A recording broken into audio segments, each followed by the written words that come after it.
I know it's easier said than done. Ignore the cameras. All right. My name is Petra. I embraced Islam 1 year ago when I was 33. I came from Czech Republic. Well, when I was born, it was Czechoslovakia. And my hometown is Kladno, which is the biggest nearest city to Prague. My family, I cannot say we were religious because back in communism there was the support of the church was not there. So people who wanted to be religious, they were practicing mostly at home and not openly. So in our family, we were celebrating Christmas and Easter, but we didn't know, or I was not taught how to pray.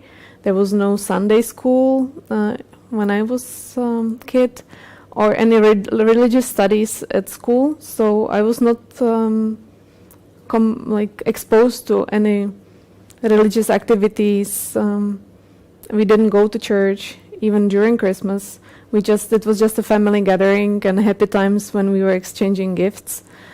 The first time I got exposed to religious people and people who were praying was when I came to UAE. That was in 2007. And I was working in an airline. And whenever we took off with the plane, I saw my colleagues sitting next to me praying. Either they would make the cross and they would pray, they were Christians, or because it was Arabic airline, before every takeoff there was a prayer showing before they will start doing the safety video. So hearing the prayer before every takeoff, it has an impact on you. Like you already know the words and you are looking forward, because then everything had to stop. We couldn't do any service and we were just there sitting and waiting. So these moments, I would inside me say, let's have a good flight and safe flight and come back safe. So I did it for 7 years. All these inside prayers, make this flight safe, let us all be safe. But I didn't know the meaning and the reasons or why, so I was just doing it. And then with all my friends around here that I made, some of them were Muslims, so I started to ask questions and be interested more in the reasons. What is the purpose? Why they are doing this? Why they are not celebrating other holidays but only Eid? Why is that? So by getting the answers, I was slowly more attracted to Islam. My heart got open, and alhamdulillah, that was the way how I slowly started to learn and comparing also other religions, because coming from or seeing Christianity as the biggest religion, I was trying to get the differences between Christianity and Islam. Leaning forward to what was true, in Islam, everything made more sense. So, and Islam is teaching everybody should know how to pray. You don't need a priest to forgive you. It's just you and your relationship with Allah, that He will be the most forgiving whatever you are doing. So it's your relationship with Him. You don't need anybody in the middle. So what really got to me most was by learning the differences between Christianity and Islam, finding that Christianity divided into multiple categories, having different sects, and Islam stayed the original one since the beginning. It didn't change.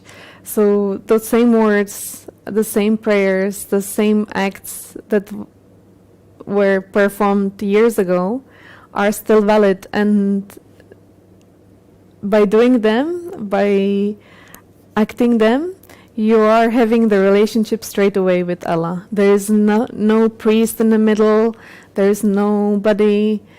You just need the Quran, you just need the book, you just need to read and educate yourself, and the guidance comes straight away.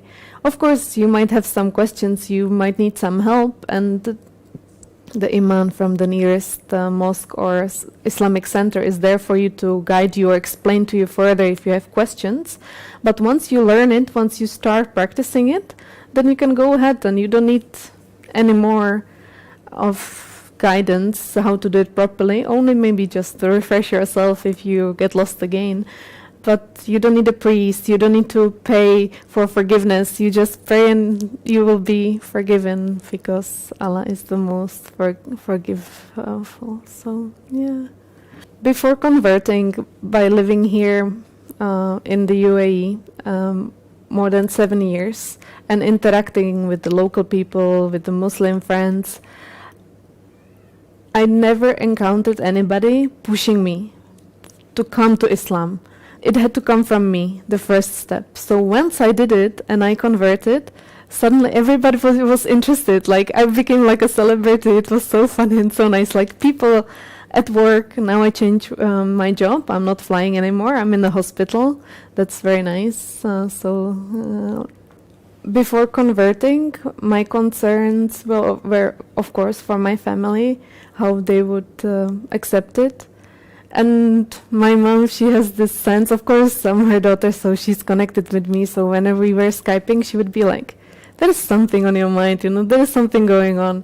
What's happening? And when I talked to her and I explained to her my feelings and what I want to do, even before, she would be like, you're adult, it's your life. If this is the way that you need to live your life, then you have to do it. You cannot hold back and then say, we didn't encourage you.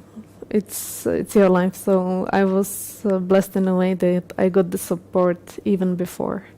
This is my new life. I want to be a good person. Like nobody will say, oh, do you really want to be a good person? No, nobody.